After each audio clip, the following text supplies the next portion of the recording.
नमस्कार दोस्तों, आप सभी का स्वागत है ज्ञान नहीं समाधान यूट्यूब चैनल पर। जैसा हमने पिछली बार आपसे कमिट किया था कि हर कॉम्पिटिटिव एग्जामिनेशन से रिलेटेड हम बारीक से बारीक इंफॉर्मेशन आपके बीच में लेकर आएंगे। तो आज बारी है नीट और जेई के बारे में, जो छोटी से छोटी जानकारी आपके लिए जरूरी है वो आप तक पहुंचाने की। और इसके लिए हमारे बीच में दो महारथी आज विराजमान हैं, जितेंद्र सर और नवनीत सर। ये दोनों के बारे में मैं पहले थोड़ा सा ब्रीफ में आपको इंट्रोड्यूस कर दूं, फिर आपने जो क्वेश्चंस पूछे हैं मैं डायरेक्टली पूछूंगा। तो जितेंद्र जी और नवनीत जी जमीन से जुड़े हुए शिक्षक हैं। नवनीत जी फिजिक्स के महारथी हैं और जितेंद्र जी केमिस्ट्री के महारथी हैं। साथ ही इन्होंने जो नॉर्थ इंडिया, खास तौर पर करनाल, कुरुक्षेत्र और पानीपत और यूपी का जो वेस्टर्न पार्ट है शामली, वहां पर इनके इंस्टीट्यूट ने बिल्कुल धमाल मचा के रखा हुआ है पिछले कुछ सालों से। और कई ऐसे बच्चे निकाले हुए हैं जिन्होंने बहुत अच्छा परफॉर्म किया एग्जामिनेशन में। और खास तौर पर पिछली बार नीट में फिजिक्स में भी 180 आउट ऑफ 180 और केमिस्ट्री में भी 180 आउट ऑफ 180। तो दोनों ही सब्जेक्ट्स के मतलब 100% रिजल्ट देने वाले बच्चे भी इन दोनों महारथियों ने निकाले हैं। तो हमारे लिए बहुत बड़ी, हमारे चैनल के लिए बहुत बड़ी सौभाग्य की बात है कि आज हमें मौका मिल रहा है और इनके जो तजुर्बे हैं, जो इनके एक्सपीरियंस हैं, वो हमारे जो व्यूअर्स हैं उन तक पहुंचाने का एक जरिया हमें मिल रहा है। तो नवनीत सर, जितेंद्र सर, आपका स्वागत है हमारे यूट्यूब चैनल पर। तो जो सवाल पूछेंगे वो जो हमारे व्यूअर्स के क्वेश्चंस हैं उसी से रिलेटेड होंगे। तो पहला सवाल ये है जो हमारे ज्यादातर व्यूअर्स जानना चाहते हैं कि आजकल इंजीनियरिंग का थोड़ा सा क्रेज कम हो गया है। बच्चों का ये मानना सही है या बच्चे गलत है इस मामले में? पहले तो मैं बहुत धन्यवाद करना चाहूँगा पवन जी का कि बच्चों के बारे में इतना सोचते हैं। और हमारे डिस्कशन पहले भी हुए हैं और हमारे बहुत सारे बच्चे जो आज IIT में हैं और मेडिकल कॉलेज में हैं, उनको काफ़ी मोटिवेट पवन जी ने किया है। बीच बीच में हमने सेमिनार कराए और कुछ स्कूलों में भी सेमिनार मैंने देखे हैं पवन जी के। और बच्चे मेरे को एग्जाम्पल देते हैं इनकी कुछ थ्योरियाँ जो बहुत बढ़िया है। और मैं चाहूँगा कि हर बच्चे को पवन जी के जो थॉट है उनको सुनना चाहिए, बहुत बेनिफिट मिलेगा। मेरे सामने बहुत सारे एग्जाम्पल हैं ऐसे। पवन जी, आपको पता नहीं होगा, कई सारे बच्चे हैं जिन्होंने मुझे रिजल्ट के बाद ही बताया कि नहीं पवन जी की वो बात हमें बहुत बढ़िया लगती, वो मेमोरी की टिप्स बहुत अच्छी थी। तो पवन जी ने हम लोगों को महारथी कहा। महारथी तो हम बच्चों की वजह से बन गए। हमारे बच्चे ही इतने अच्छे होते हैं, इतने ओबीडियंट हैं, हमारी बातें मानते हैं, जैसा हम लोग बोलते हैं, जैसा टीचर्स कहते हैं वैसा करते हैं। तो बच्चों के मार्क्स भी आए 180 आउट ऑफ 180 आए, कई बच्चों के आए। और बायो में भी बच्चों के बहुत अच्छे मार्क्स हमारे पास आए। अब जैसा पवन जी ने कहा कि इस समय इंजीनियरिंग का क्रेज कम हो रहा है, मेडिकल का रुका हुआ है, ये तो हर 4 साल 5 साल बाद ऐसा आता है। कभी इंजीनियरिंग के बच्चे बढ़ते हैं, कभी मेडिकल के बढ़ते हैं, कभी मेडिकल के कम होते हैं। तो हम ये नहीं कह सकते कि क्रेज कम हुआ है। अब जो नंबर ऑफ सीट्स हैं वो मेडिकल में काफ़ी बढ़ी हैं, IIT में नंबर ऑफ सीट्स काफ़ी हैं। हाँ, अगर हम 2-3 साल का डेटा देखते हैं तो आज से 3 साल पहले लगभग 12 से 13 लाख बच्चे IIT का एग्ज़ाम, जेईई मेंस का एग्ज़ाम दे रहे थे। लास्ट ईयर वो 9 लाख का आंकड़ा है, लेकिन मेडिकल में 9 लाख से सीधा 18 लाख हुआ है। वो इसलिए नहीं कि मेडिकल के एस्पायरेंट्स बढ़े हैं। असल में पहले क्या होता था कि एग्ज़ाम एम्स का अलग एग्ज़ाम होता था और जिपमर का और काफ़ी सारे एग्ज़ाम स्टेट वाइज भी अलग अलग होते थे। अब 1 नेशन 1 एग्ज़ाम हो गया है। तो हमें लगता है कि मेडिकल का बड़ा है, लेकिन इंजीनियरिंग का भी ठीक है। मतलब पहले भी नीट में लगभग इतने ही एस्पिरेंट्स थे या देखो जनसंख्या तो बड़ी है, उसके हिसाब से बड़े हैं, पर हाँ कंपैरेटिवली मेडिकल का थोड़ा सा क्रेज बढ़ रहा है। और भारत को भी डॉक्टर्स की जरूरत है, काफी जरूरत है, आप देख रहे हो। तो नवनीत सर, मेरा अगला सवाल आपसे है, क्योंकि मेरे से ये वाले क्वेश्चन बहुत ज्यादा पूछे जाते हैं, मेरे यूट्यूब वीडियोस पर कई कमेंट्स आते हैं कि फिजिक्स हमें टफ लगता है। खासतौर पे जो नीट के स्टूडेंट हैं, जो मैथमेटिक्स नहीं पढ़ते, उनके लिए थोड़ा सा फिजिक्स टफ हो जाता है। तो आप क्या सलाह देना चाहेंगे बच्चों को? एक्चुअल में फिजिक्स जो सब्जेक्ट है वो जब तक आप बिल्कुल आत्मसात नहीं करेंगे, बिल्कुल प्रॉपरली समझेंगे नहीं, तब तक आप फिजिक्स में मार्क्स नहीं पाएंगे। तो फिजिक्स आपका जो डेली लाइफ में आप देख रहे हो उसको एनालाइज करो कि आप किस तरीके से कौन सा काम कर रहे हो, कैसे कर रहे हो। नेचर बिल्कुल, फिजिक्स और नेचर बिल्कुल एक पैरेलल चलते हैं। तो अगर आप उसको समझोगे तो शायद आप फिजिक्स भी अच्छे से समझ जाओगे। और फिजिक्स के लिए मैथमेटिक्स बेसिक तो इम्पोर्टेंट है, बगैर मैथ्स के फिजिक्स नहीं चलने वाला। फ्रॉम द डे वन आपको बेसिक मैथ्स आना चाहिए।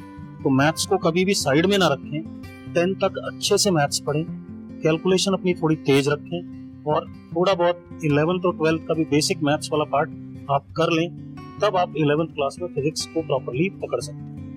जी, जैसे इंटरव्यू के पहले हम डिस्कस कर रहे थे कि फिजिक्स का हर पोर्शन हमारी लाइफ से कनेक्टेड होता है, चाहे हम ग्रेविटी ले लें, चाहे हम न्यूटन्स के लॉ ले लें, हर। तो क्या बच्चा इस तरह के कनेक्शन जोड़े अपने लाइफ से, फायदा हो सकता है क्या? बिल्कुल हो सकता है। बेसिकली उसे अपने आसपास जो चीजें हो रही हैं उनको एनालाइज तो करना चाहिए। जैसे अगर कुत्ता दौड़ रहा है तो मिट्टी पीछे छोड़ता है, इसका मतलब कुत्ते ने ग्राउंड पे फोर्स पीछे लगाया और ग्राउंड ने कुत्ते के पैर पे आगे फोर्स लगाया।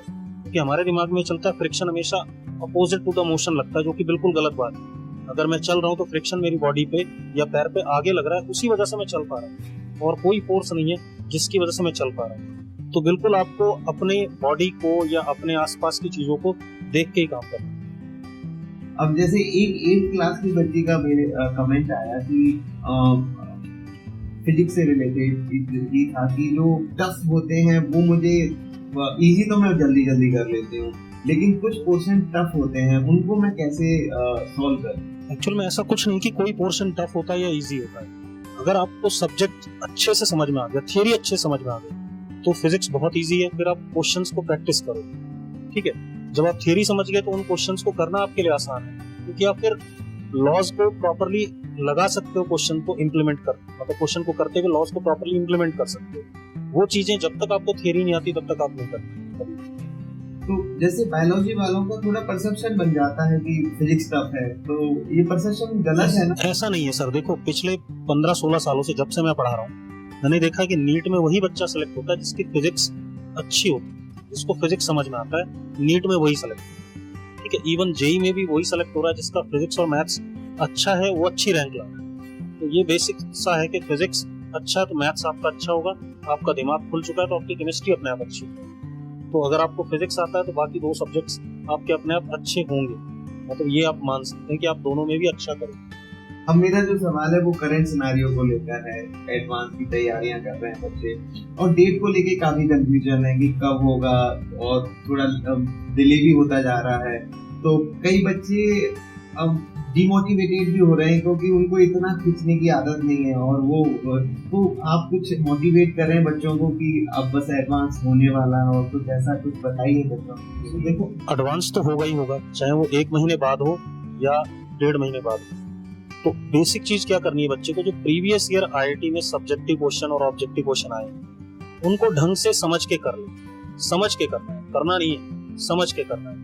अगर उनको बेसिकली पूरी थियरी के साथ में बच्चा करता है तो एडवांस का पेपर उसे आसान है। और ये सारे सब्जेक्ट्स में, सिर्फ फिजिक्स नहीं, केमिस्ट्री, मैथ, सब जगह अगर बेसिक पिछले 40 साल के प्रीवियस ईयर पेपर्स देख ले एडवांस के, और हर क्वेश्चन को प्रॉपर्ली एनालाइज करके कर ले, तो आसानी से सेलेक्ट हो सकता है बच्चा, कोई बड़ा काम नहीं। इसमें मैं थोड़ा बताना चाहूँगा, और ये इस समय काफ़ी बच्चे डायलेमा में हैं कि एग्ज़ाम होगा नहीं होगा। लास्ट ईयर भी ऐसा हुआ था, मार्च में लॉकडाउन लग गया था, लेकिन जो भी बच्चा लगा रहा, कंटिन्यूसली मेहनत करता रहा, जिसने क्विट नहीं किया, वो एवरेज बच्चा भी बहुत अच्छी रैंक लेकर आया, आईआईटी में भी, मेडिकल में भी। लेकिन जिन बच्चों ने छोड़ दिया, जो क्विट कर गए, तो अच्छे बच्चे भी सेलेक्ट नहीं हो पाए। अभी मैं बच्चों से ये कहना चाहूँगा, जो भी बच्चे सुन रहे हैं, बेटा आप लोग डेली टेस्ट जरूर करिए, क्योंकि थ्योरी पढ़ ली होगी, आपने रिवाइज कर लिया होगा। कुछ बच्चों को क्या लगता है कि हम पहले पूरा सारा रिवाइज कर लें, थ्योरी रट लें, उसके बाद क्वेश्चंस करेंगे, लेकिन जैसे ही पूरा सिलेबस खत्म करते हैं, एंड तक पहुंचते हैं, पहला वाला वो भूल जाता है। तो बच्चों को क्या करना चाहिए, एक बार थ्योरी पढ़ लिए, अब वो टेस्ट ज्यादा करें और हर टेस्ट की एनालिसिस जरूर करें। जैसे मान लिया 3 घंटे का टेस्ट हुआ, तो कम से कम 2 घंटे की एनालिसिस होनी चाहिए कि मेरी ये गलती हुई है, ताकि अगले वाले मेरे से गलती नहीं हो। पिछले साल जो रिजल्ट आया, बहुत अच्छा रिजल्ट आया, लेकिन उन्हीं बच्चों का आया जिन्होंने टेस्टिंग की, टेस्ट की प्रॉब्लम भी लगे रहे, मोटिवेट रहे। जो इस समय चल रहा है कोरोना काल, आसपास बहुत ज्यादा प्रॉब्लम रही है, लेकिन हमें मोटिवेट रहना पड़ेगा और अंदर से मोटिवेट रहना पड़ेगा। हमें डेली टाइम टेबल बनाना पड़ेगा, अपनी बायोलॉजिकल क्लॉक को सेट रखना पड़ेगा, और जब समय मिल रहा है तो कुछ किताबें पढ़ें, मोटिवेशनल किताबें पढ़ें, पवनजीत का YouTube चैनल देखें, मैं भी देख रहा हूँ। जो भी बीच में हर वीक आ रहे हैं मैं रेगुलर उसको फॉलो कर रहा हूँ। और भी हैं जो मोटिवेटर, लेकिन YouTube का गलत इस्तेमाल ना हो। मैं बच्चों से कहना चाहूँगा, पेरेंट्स से भी कहना चाहूँगा, क्योंकि आपके चैनल को पेरेंट्स भी देखते हैं, बच्चे भी देखते हैं, मेरे सारे स्टूडेंट देखते हैं, तो इसी के आपके इसके माध्यम से कि सही इस्तेमाल करें YouTube का, मोबाइल का। गलत इस्तेमाल नुकसान कर देगा। जैसे आपने बीच में बताया टाइम टेबल का बिल्कुल ध्यान रखें, तो एक बहुत से ऐसे बच्चों के सवाल रहते हैं कि टाइम टेबल में कैसे बनाएं, मतलब कैसे डिस्ट्रीब्यूशन ऑफ सब्जेक्ट रहे टाइम टेबल में। जैसे सर ने बताया कि रोज आपको एक पेपर करना है। जो लोग अभी जेई और नीट की फाइनल एग्जाम देने वाले हैं, रोज एक पेपर करना है। से इन केस आपका ऑर्गेनिक केमिस्ट्री का अल्डोल कंडेंसेशन का सवाल गलत होता है, तो आपको सिर्फ वही पढ़ना है। ये नहीं कि आप पूरी ऑर्गेनिक केमिस्ट्री पूरी पढ़ोगे, तो वहां जाकर के आप फिर गलत हो जाओगे। आप अगर पूरा पढ़ने बैठोगे तो आपको 15-20 दिन लग जाएंगे। तो आपको सिर्फ टॉपिक वाइज चूज करना है। फिजिक्स में अगर आपका थर्मोडायनेमिक्स का क्वेश्चन गलत हो रहा है तो आप थर्मोडायनेमिक्स पे स्ट्रेस करो, और जिस पार्ट का क्वेश्चन गलत हो रहा है उस पे स्ट्रेस करो, उसकी थ्योरी आप देखो। और जो सही होते जा रहे हैं उनको भी टाइम पे थोड़ा बहुत रिवाइज, उनको बेसिकली जल्दी से आप ब्रश अप कर सकते हो। आपने जैसे 2 साल में जो मेहनत की होती है, आपने क्वेश्चंस पे टिक किया होता है कि ये क्वेश्चन मुझे टफ लगा था, तो उस क्वेश्चन को रिवाइज करो जो आपने पहली बार किया। जो क्वेश्चन आपको पहली बार में टफ लगा था, उस क्वेश्चन को जरूर आप एक बार देखें एग्जाम में जाने से पहले। मतलब ऐसा ना हो कि आप आसान से क्वेश्चन करते जा रहे हो, एक ही टॉपिक जो आपको आता है उसके 500 सवाल कर रहे हो, और जो नहीं आता उसको आप टच भी नहीं कर रहे हो, वहां जाकर के बच्चा मार कर रहा है। तो आपको करना तो सारा ही है, क्योंकि पूरा पेपर जो होता है बड़ा बैलेंस सा बनता है, हर टॉपिक को उठा के चलते। तो जिस टॉपिक में आप कमजोर हो उस पे ज्यादा फोकस करो। एक टेंडेंसी रहती है, बच्चों की साइकोलॉजी रहती है, जो टफ लग रहा होता है, जो उससे सॉल्व नहीं हो रहा होता, वो उससे दूरी बनाना थोड़ा सा स्टार्ट कर देता है, वो और ज्यादा टफ होता रहता है। तो इससे आप कुछ मैसेज देना चाहेंगे बच्चों को? देखो सर, इसका तो यही सिंपल सा फंडा है कि जिस चीज के पीछे जितना भागोगे वो उतना ही आपके पास आएगा। तो अगर आपको कोई सब्जेक्ट या कोई टॉपिक दिक्कत करता है तो आप उस टॉपिक के पीछे पड़ जाओ। तो जब आप उस टॉपिक के पीछे पड़ जाओगे तो वो अपने आप आपको समझ में आएगा। अगर आप उसके पीछे नहीं पड़ोगे, उससे दूर भागोगे, तो वैसे ही वो और दूर होता जाएगा। पहले से ही दूर है, और ज्यादा दूर हो जाएगा। सर मेरा अगला सवाल है, मैं जब भी आपके इंस्टीट्यूट में आता हूँ तो बहुत सारे वॉल फैन लगे हुए हैं बच्चों के। पिछले एक डेकेड में आपने बहुत ज्यादा रिजल्ट अच्छे दिए हैं, तो आपने बहुत से बच्चों को बहुत करीब से देखा होगा, जाना होगा। तो ये मेरे स्टूडेंट्स के जहन में भी सवाल है, मेरे भी साथ में जहन में सवाल है कि ऐसा क्या खास होता है इन बच्चों में जो इतने बढ़िया मार्क्स लेकर आते हैं? कुछ खास होता है या फिर एक साधारण ही होता है और असाधारण मेहनत कर जाता है? तो मैं चाहता हूँ आपको। ऐसा कुछ खास नहीं होता, आम ही बच्चे होते हैं, पर खास बच्चे हैं। जो भी आपने फोटोज देखे हैं, बहुत सारे फोटो लगे हुए हैं, बहुत सारे नाम लिखे हुए हैं, लेकिन जितने भी नाम लिखे हुए हैं ना, ये 50% है। 50% के तुम टेस्ट नहीं कर पाए रिजल्ट के बाद कि वो अब हमें मिलते हैं। तो एक ही चीज कॉमन है इन सारे बच्चों में, वो मेहनती, ऑनेस्टली मेहनत कर रहे हैं। देखो क्या होता है, बच्चा जब 10th से 11th में आता है और IIT मेडिकल की तैयारी करता है, तो आते ही नंबर कम भी आते हैं, लेकिन जो डिप्रेस नहीं होता, मेहनत में लगा रहता है, पेपर की एनालिसिस करता रहता है, तो वो आम बच्चा ना खास हो जाता है। बस ऑनेस्टली मेहनत करना है। ये नहीं है, आप जैसे अभी नमी सर बता रहे थे, आपने पूछा कि जो टॉपिक पे टफ लगता है उस पर बच्चे दूरियां बनाते हैं, तो नमी सर ने बोला कि उस पर के पीछे पड़ जाओ। और ये सच्चाई है, आसान रास्ते से कभी भी बहुत बड़ी सफलता नहीं मिलती है। जो बच्चा आसान रास्ता अपना लेता है, हमें मेहनत तो करनी पड़ेगी। मेहनत करेंगे तो IIT मेडिकल की तो क्या औकात है, अपना कैरियर खुद बना लेंगे। रैंक जो भी आए, जिसको मेहनत करनी आती होगी ना, वो कुछ भी कर सकता है। तो सर एक शब्द का प्रयोग किया आपने, ऑनेस्टली। तो अभी हमने बहुत सारी बातें की जेईई एडवांस के लिए, अब मेंस के आ जाते हैं जो बच्चे नए एस्पिरेंट आ रहे हैं। तो पिछले कुछ सालों में मैं भी स्कूल्स में गया हूँ, तो एकदम बूम आया है बच्चों के रिजल्ट में। मतलब बच्चे बहुत, मतलब जो बच्चा थोड़ा कम कैपेबल है वो भी ज्यादा नंबर लेकर आ रहे हैं। तो मैंने पता करने की कोशिश की ऐसा क्यों हो रहा है, तो मालूम चला कि कुछ बच्चे थोड़ी बहुत चीटिंग कर दे रहे हैं, मतलब क्योंकि ऑनलाइन में मालूम नहीं चल रहा है और थोड़ा ग्रुप में उन्हें दिखाना होता है देखो मेरे भी ज्यादा नंबर आ रहे हैं, तो वो चीटिंग कर लेते हैं थोड़ा। तो ये क्या बहुत घातक हो सकती है, बहुत खतरनाक हो सकती है लॉन्ग टर्म में अगर कोई बच्चा एग्जाम्स में थोड़ी बहुत चीटिंग कर लेता है ऑनलाइन एग्जाम। सर अगर ऑनेस्टी गई मतलब आपका करेक्टर खराब हुआ, करेक्टर खराब हुआ तो सब कुछ गया। पैसा जाता है कुछ नहीं जाता, दोबारा अर्न हो सकता है। ऑनेस्टी गई मतलब करेक्टर गड़बड़ हुआ तो सब कुछ गया। तो मैं आपके इस चैनल के माध्यम से बोलना चाहूँगा पेरेंट्स को भी और बच्चों को भी कि ऑनेस्टी ना जाने दें क्षणिक सुख के लिए, कि मेरी रैंक अच्छी आ गई तो मेरे पेरेंट्स खुश हो जाएंगे, या मेरी रैंक अच्छी आ गई इस टेस्ट में तो दोस्तों का अच्छा इंप्रेशन पड़ेगा। इस क्षणिक सुख के लिए अपनी पूरी लाइफ को बर्बाद ना करें। हमने बहुत सारे बच्चे, अच्छे बच्चे जिनका मेंटल लेवल अच्छा था वो बर्बाद होते हुए देखे, हमने बड़ी समझाने की कोशिश नहीं समझे। तो इसमें पेरेंट्स का बहुत बड़ा रोल आ जाता है, क्योंकि देखो कुछ ही बच्चे होते हैं जो समझदार होते हैं, ये एज ऐसी होती है टीनेज, इसमें बिगड़ने के पूरे चांसेस होते हैं। और आज तो हमारे हाथ में मोबाइल है जिसमें सब कुछ अवेलेबल है। तो पेरेंट्स को बहुत ज़्यादा ध्यान रखना है, और बच्चे भी देखते हैं, बच्चे भी सुन रहे हैं, बेटा कैरियर आपका है, अभी हमारे नंबर अच्छे आ जाएंगे लेकिन फाइनल थोड़ा आ जाएंगे। इसलिए ऑनेस्टी तो रखना बहुत ज़्यादा जरूरी है, पूरी लाइफ बर्बाद करती है। एक बार झूठ बोलना, चोरी करना सीख गए, ये चोरी तो है। जो ऑनलाइन टेस्ट में नकल मतलब कर रहे ये हैं, कहीं चोरी ऑनलाइन टेस्ट में वो नकल कर रहे हैं तो ये बिहेवियर भी बन सकता है। बिहेवियर बन सकता है सर, बिहेवियर बन सकता है। फिर वो क्या करेगा, एक नंबर कैसे आए उसको छुपाने के लिए 10 झूठ और बोलेगा, ये चोरी हो गई ना। इससे तो बचना है, अगर कर रहे हैं तो छोड़ना है, आज ही छोड़ना है, आज ही डिटरमाइन करना है, इसे छोड़ दो। भले नंबर कम आए, अरे एक बार डांट पड़ जाएगी, 2 बार पड़ जाएगी, 10 बार पड़ जाएगी, लेकिन जब फाइनली हमारा सिलेक्शन होगा तो उसका एक अलग ही आनंद होता है, उस सफलता का अलग ही आनंद होता है। ये तो क्षणिक।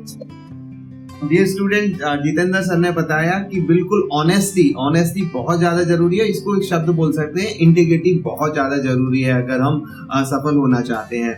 तो सर एक बच्चों की और कई बच्चों की क्वेरी आती है, अभी जैसे हमने पहले एडवांस के लिए बात किया, फिर हमने जो जेईई अब एक्सपीरियंस है मतलब 11 या 12 में है, और छोटे बच्चे भी आजकल जोश में हैं कि उन्हें डॉक्टर बनना है, इंजीनियर बनना है, एएस बनना है। तो क्या सही क्लास कौन सी है जब वो सोचना डिसाइड ले लें और थोड़ा बहुत प्रिपरेशन करना स्टार्ट करते हैं? कई पेरेंट्स चाहते हैं 6 क्लास से ही स्टार्ट कर दे, कई चाहते हैं 9 से स्टार्ट कर दे, तो क्या सही डिसीजन है? सर देखो, जितना जल्दी कर सकें उतना अच्छा है, और बच्चे को बचपन से ही आदत डाली जाए कि वो एनालिसिस करना सीखे किसी भी चीज का। ऑनेस्टी का मतलब ये नहीं था कि नकल करना छोड़ दे, ऑनेस्टी का मतलब था जब भी वो कुछ भी पढ़े तो उसको समझ के पढ़े।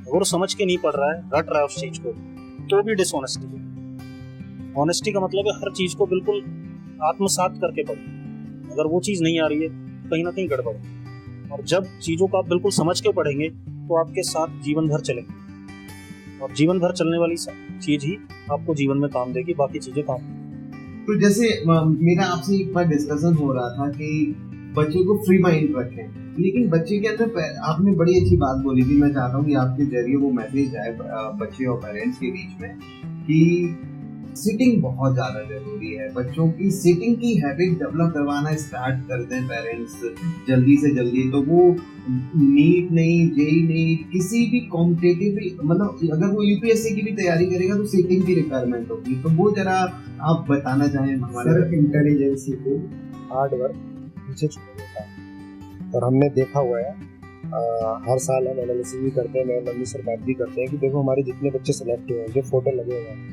आपने देखा होगा उनमें से बहुत ही कम बच्चे हैं जो 10th में एनटीएससी क्वालिफाई हुए हैं, मतलब वो एवरेज थे, पर उनकी सिटिंग बड़ी। एक स्टूडेंट हमारा इस समय मतलब ऑल इंडिया 24 रैंक उसकी पीजी मेडिकल में आई, पीजी नीट में, और 152 के लगभग उसकी रैंक आई थी नीट यूजी में।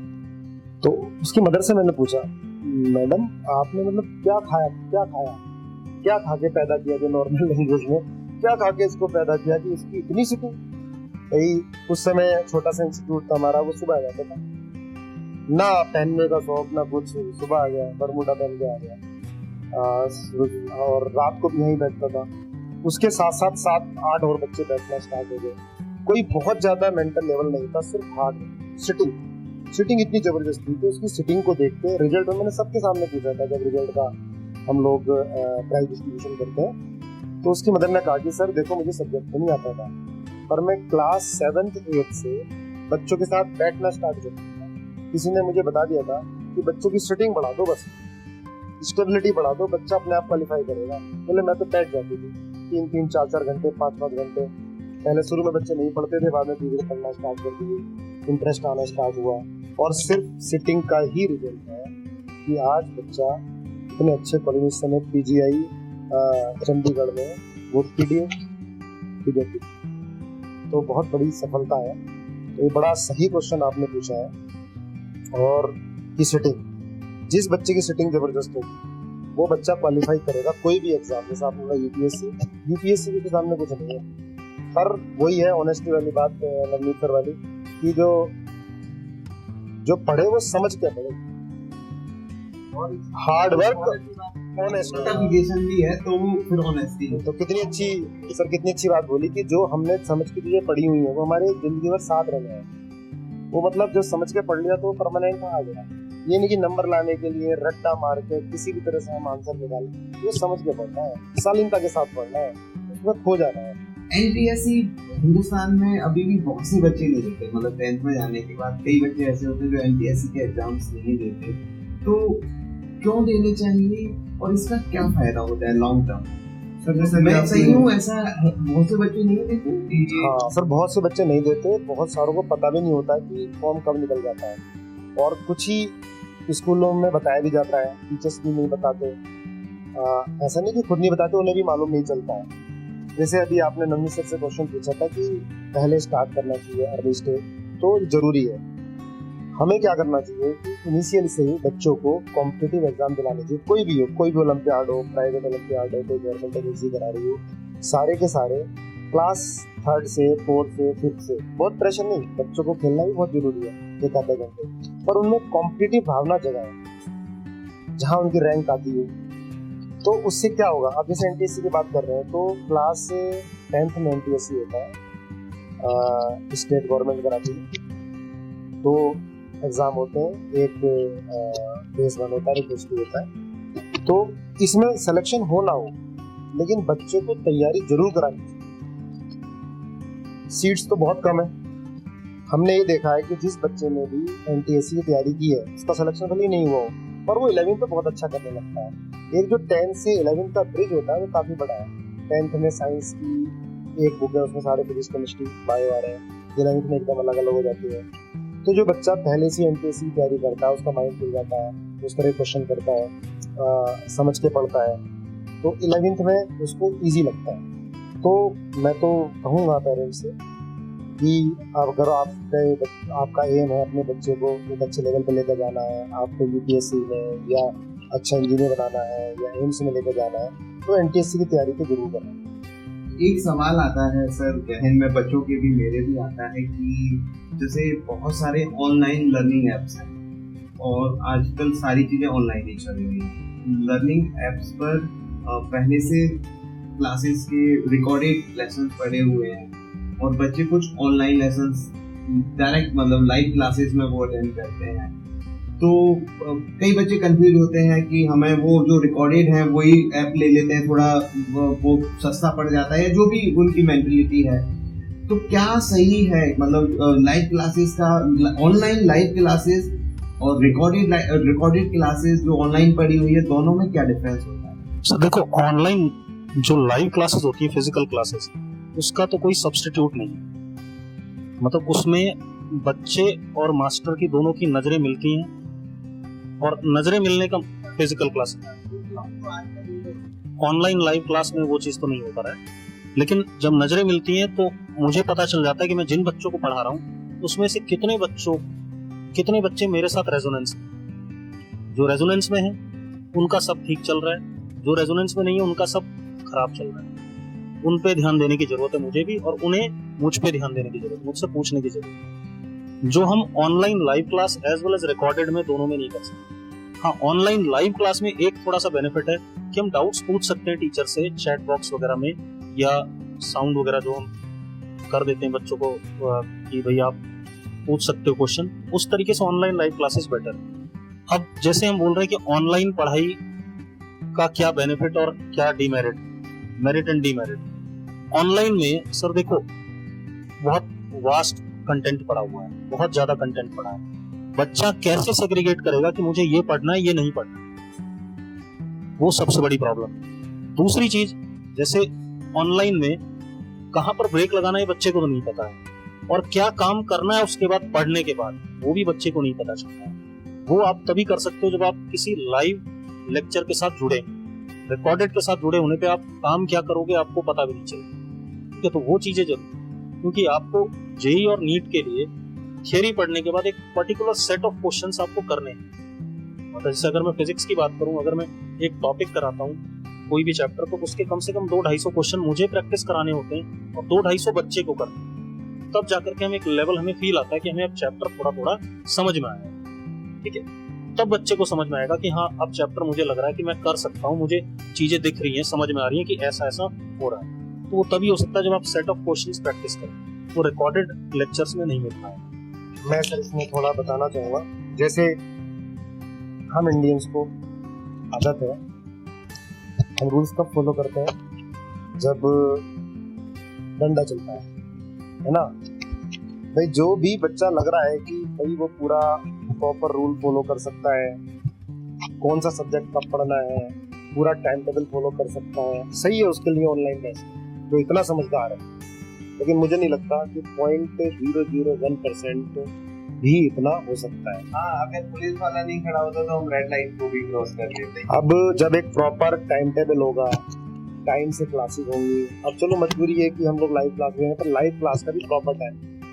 अब जो रिकॉर्डेड बहुत सारे प्लेटफॉर्म है जहाँ रिकॉर्डेड मिल जाते हैं बच्चों को, पर वो अपनी सुविधा के अनुसार दे देगा कि, और जो सब्जेक्ट अच्छा लग रहा होगा वो दे देगा। लेकिन सिलेक्शन तो तभी होगा ना जब सारे सब्जेक्ट प्रॉपर बढ़िया हो। अब एक कोई प्रॉपर इंस्टीट्यूट है, प्रॉपर टाइम टेबल दे रखा है कि इस समय ये क्लास होनी है, इस समय ये क्लास होनी है, फिर पूछा भी जा रहा है, मेंटोर भी है साथ में लगा हुआ है कि भाई आपको करना है, डीपीपी करनी है, बुकलेट करनी है, और 15 दिन बाद टेस्ट होगा, उसका सिलेबस ये है। तो ये हमें आदत है, हम इंडियंस को आदत है कि भैया कोई ना कोई हमारे पीछे लगा होना चाहिए कि भाई नहीं करना है ना। जैसे बैल को हाँका जाता है ना, तो मतलब ये है। तो जरूरी है कि ये बड़ा अच्छा क्वेश्चन आपने पूछा, और इस समय काफ़ी पेरेंट्स इस चीज़ से परेशान भी हैं कि बच्चे गलत बेनिफिट उठा रहे हैं, लैपटॉप मोबाइल पर लगे हुए हैं कि मैं तो रिकॉर्डिंग लेक्चर देख रहा हूँ। पता लगा कि 90% स्टूडेंट तो वो और कुछ ही देख रहे हैं, और बच्चे भी नहीं देखना चाहते, वो भी चाहते हैं मेरा फ्यूचर बने, है ना। लेकिन क्या हैबिट बन गई है, उनको तो भाई लगता है कि जो यूट्यूब है, फेसबुक है और बाकी इंस्टा वगैरह, ये मोर इम्पोर्टेंट देन IIT और मेडिकल। और जहाँ पे भी समझाता है तो वो सोचते हैं आज तो करेंगे, लेकिन फिर से ध्यान पर चला जाता है। तो जरूरी है कि लाइव, जब तक ये कोरोना काल है, भगवान करे जल्दी से ये सही हो, बच्चे आए चहल पहल हो, लेकिन जब तक है ये कोरोना काल, तो मेरे हिसाब से बच्चों को लाइव क्लासेस ज्वाइन करनी चाहिए, साथ साथ नोट्स बनाने चाहिए, और बस लाइव क्लासेस के बाद फिर कॉपी पेन, फिर रिकॉर्डेड लेक्चर ना देखें। स्क्रीन टाइम जितना कम हो सके उतना अच्छा है, क्योंकि बच्चों की आंखें बहुत खराब हो रही है। कई सारे केसेस मिले हैं हमारे पास भी, बच्चे आते हैं कि उनके जो आंखों की नमी है वो कम होती जा रही है, जो पानी मिलता है मॉइस्चर कम होता जा रहा है। तो हेल्थ भी बहुत जरूरी है, मुझे लग रहा है पढ़ाई से ज़्यादा जरूरी हेल्थ है। जब हेल्थ अच्छी होगी तभी तो कर पाएंगे ना सर। जी, अगला क्वेश्चन भी आपके पास माइक है, तो आप पूछिए कि केमिस्ट्री के लिए कोई रामबाण सलमान कि बच्चे कैसे केमिस्ट्री में अच्छा कर सकते हैं। सर रामबाण तो क्या है, कोई पुड़िया तो होती नहीं है कि भाई ये बोल के दिलो और केमिस्ट्री याद हो जाएगी या फिजिक्स हो जाएगी। मम्मी सर ने बोला ही है कि भाई आपको समझनी पड़ेगी चीज़ें, तो केमिस्ट्री भी समझने की भी है, कुछ रटने की। मान लो फिजिक्स बहुत अच्छी कर रहा है बच्चा, तो उसका मतलब केमिस्ट्री भी कर सकता है।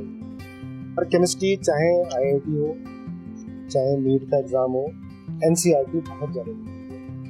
टीचर के नोट्स के साथ NCERT और NCERT के NCERT एग्जाम्पलर आती है, वो बहुत ज़्यादा जरूरी है।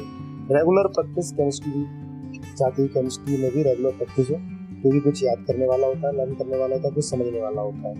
तो सर एक ये सवाल है बच्चों के मन में, जब घर पे ही रह रहे हैं, स्टडी भी कर रहे हैं, तो वो कैसे अपनी हेल्थ को मेंटेन करें, कैसे अपने हेल्दी बने रहें, कैसे अपनी मेंटल हेल्थ से मतलब यहाँ पर मेंटल हेल्थ भी या फिजिकल हेल्थ? अरे तो वो आपके कई सारे यूट्यूब पे पढ़े हुए हैं, हेल्थ टिप्स आप देते रहते हो, और स्टूडेंट को बहुत ज़्यादा जरूरी है मेमोरी वाले टिप्स। मैं भी आपके लेक्चर सुने, मैं भी फॉलो करता हूँ, वो देखें और अपनी बायोलॉजिकल क्लॉक सेट करें। जनरली क्या होता है, बच्चे सोचते हैं कि हम रात भर पढ़ेंगे, रात में पढ़ाई हमारी अच्छी होती है, और फिर वो क्या करते हैं, दिन भर सोते हैं। रात में पढ़ ली और रात में पढ़ना कब स्टार्ट करेंगे, 12 बजे पढ़ना स्टार्ट करेंगे, सुबह 6 बजे तक पढ़ेंगे, है ना। उसके बाद पूरे दिन भर सोएंगे, क्लास चल रही है, लाइव क्लास, उसमें सो रहे हैं। पेरेंट्स को लगता है कि रात भर हमारा बच्चा पढ़ा है, बच्चों को भी सेटिस्फेक्शन रात भर पढ़ा है, पर वो इफेक्टिव स्टडी नहीं है। मेरे हिसाब से बायोलॉजिकल क्लॉक अपना एक टाइम टेबल बनाए। बच्चा मेंटेन खुद क्रिएट कर सकता है अपनी बायोलॉजिकल सर खुद ही क्रिएट करना है सर, कोई कुछ नहीं कर सकता। जो कहते हैं ना टाइम टेबल किसी से बनवाते हैं, अपना टाइम टेबल बनाए, रिलैक्स टाइम टेबल बनाए, उसको फॉलो करे और डेली उसी को फॉलो करे। ये नहीं आज दिन में पढ़ लिया कल रात में पढ़ेगा। मैं थोड़ा सा इसमें विस्तार से सोचना चाह रहा हूँ कि जैसे किसी बच्चे को रात में पढ़ने की आदत है, हालांकि इस तरह के क्वेश्चंस भी आते हैं, किसी को सुबह पढ़ने की आदत है, तो वो उन्होंने अपनी बायोलॉजिकल क्लॉक सेट कर ली है अपने अंदर, तो वो उस तरह से उनका क्रिएट हो रहा है कि उन्हें रात में ही याद हो रहा है या सुबह ही याद। सर ये तो एक हैबिट की बात है। वैसे तो ना सारे जो एग्जाम है ना वो दिन में होता है। अब एक बहुत बुरी हैबिट है, मैं भी देख रहा हूँ चारों तरफ, कि बच्चे दिन में सोते हैं। अब 2 बजे से एग्जाम है, मैंने कई सारे बच्चे ऐसे देखे हैं जिनको पेपर आता था लेकिन उसकी बायोलॉजिकल क्लॉक खराब थी, क्योंकि वो रात में तो पढ़ता था और दिन में सोता था, और जिस समय सोता था उसी समय एग्जाम है। कई सारे बच्चों के साथ ऐसा हुआ है, कई सारे बच्चों के साथ ऐसा हुआ है सर कि वो अच्छे से कर ही नहीं पाए, उनको नींद आ रही। सेकंड पेपर होता है 2 से 5 जेईई एडवांस का, बहुत सारे बच्चों के साथ गड़बड़ी है। नीट 2 से 5 होता है, तो सबसे पहले जो ये 1 से 5 दिन का टाइम सोने का वो बंद कर दे। ये मेरी मतलब सलाह मान लो, है ना, चाहे मान लो कुछ भी, मेरा रिक्वेस्ट मान लो कि मैं रिक्वेस्ट कर रहा हूँ कि दिन में सोना छोड़ दे। हाँ, पावर नैप ले लो 15 मिनट। भाई आप रात में पढ़ना चाहते हो तो आप पढ़ लो ना, 2 बजे तक पढ़ लो, उसके बाद आप 7 बजे उठ जाओगे, है ना। ये बायोलॉजिकल क्लॉक तो मतलब इस तरह से सेट करना जरूरी है। एग्जाम के कंसंट्रेशन लेवल सबसे अच्छा। तो ऐसा कोई टाइम डिसाइडेड होता है कि जब बच्चे का वो खुद बच्चा को मालूम चल जाता है?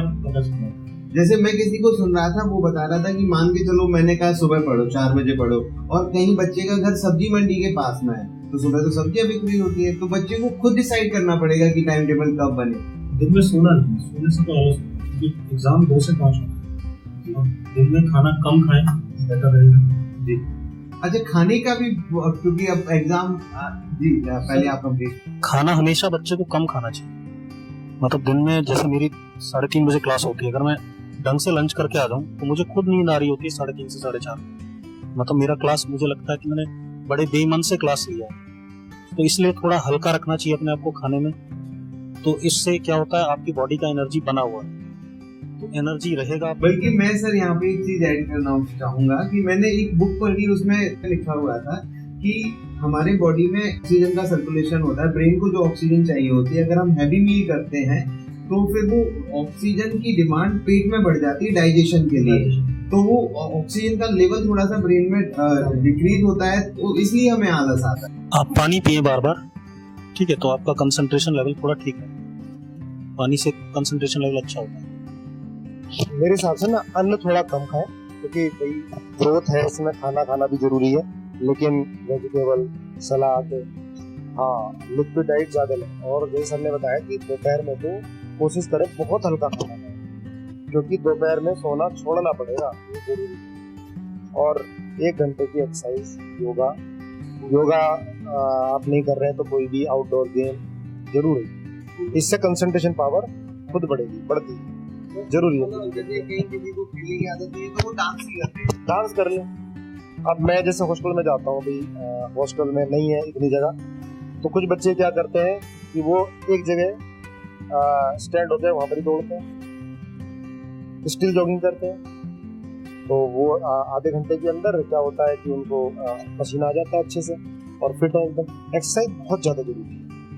हमारे जो YouTube चैनल से 35 से 45 साल के लगभग 37% लोग जुड़े हुए हैं, तो वो भी हमारा इंटरव्यू देख रहे होंगे। तो मैं एक सवाल उनके लिए भी पूछना चाहता हूँ कि माता पिता की क्या भूमिका है बच्चों की सफलता?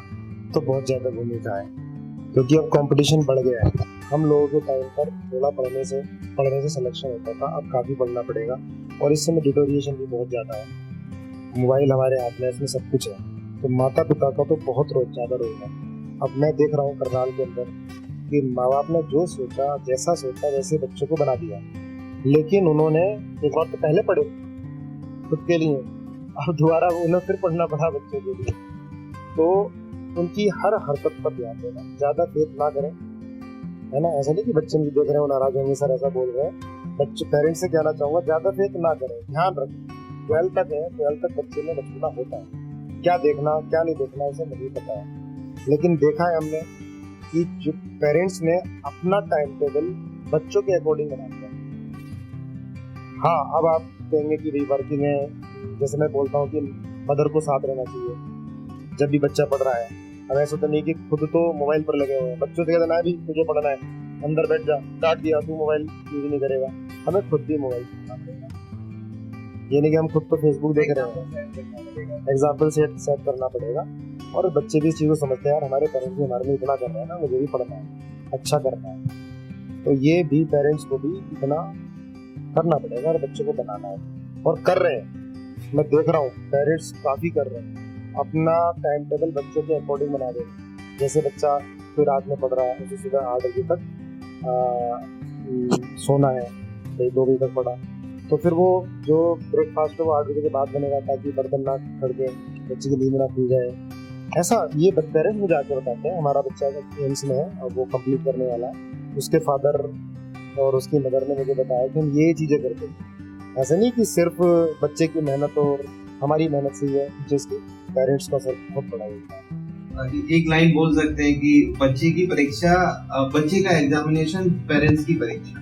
बिल्कुल सही बात है, एग्री करते हैं जी। अब हमारे भी बच्चे वही रहे, हम भी उसी लेवल के हैं। बस अब अंतिम 2 क्वेश्चंस और रह गए हैं। कुछ सलाह बायोलॉजी और मैथ्स के बच्चों के लिए, क्योंकि हमने फिजिक्स के बारे में बात की, केमिस्ट्री के बारे में बात की, तो बायोलॉजी और मैथ्स के बच्चों। मैथ्स कुछ नहीं, मैथ्स एक लैंग्वेज है जिससे आप कम्युनिकेट करते हैं फिजिक्स और केमिस्ट्री। फिजिक्स नेचर की स्टडी है और मैथ्स नेचर को समझने के लिए लैंग्वेज है, ठीक है। जो फिजिक्स के रूल्स को समझाता है आपको कि नेचर इस तरीके से वर्क कर रहा है।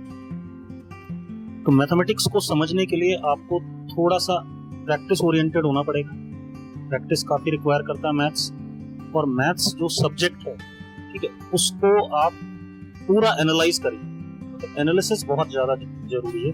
फिजिक्स और मैथ्स दोनों, ये दोनों पैरेलल चलते हैं। बायोलॉजी का क्या है, बायोलॉजी भी अगर हम बहुत सारी चीज़ें देखें तो फिजिक्स के लॉज से ही चलता है। ब्लड सर्कुलेशन हो गया, रेस्पिरेटरी सिस्टम हो गया, वहाँ बहुत सारी फ्लूइड डायनेमिक्स चलती है, तो वहाँ पर भी आपको फिजिक्स को इंटरलिंक करके पढ़ना पड़ेगा। अगर आप इंटरलिंक करके पढ़ रहे हैं तो आपको जल्दी समझ में आएगा, आपको रटना नहीं पड़ेगा इस तरीके से करना। तो बिल्कुल मैं नमी सर की बात से एग्री करता हूँ, क्योंकि जो हमारे बायो वाले टीचर हैं, बॉटनी वाले, जूलॉजी वाले, वो नमी से डिस्कशन करते हैं। उसमें कुछ फिजिक्स लगती होगी, केमिस्ट्री का भी कुछ पार्ट आता है, लेकिन फिजिक्स इसका मतलब बायो जो जनरली लोग कहते हैं कि रटने वाला है, तो रटने वाला नहीं है। जब फिजिक्स लग रही है इसका मतलब समझने वाला है। और ये हमारे दोनों टीचर, जो भी 4-5 टीचर्स हैं, तो वो फिजिक्स वालों से, केमिस्ट्री वालों से रेगुलर टच में रहते हैं, हर टॉपिक के बारे में डिस्कस करते हैं बच्चों को समझाने के लिए। तो मेरे हिसाब से जो बायोलॉजी भी है, वो भी समझने वाला सब्जेक्ट है, समझ के पढ़े तभी स्कोर अच्छा आएगा।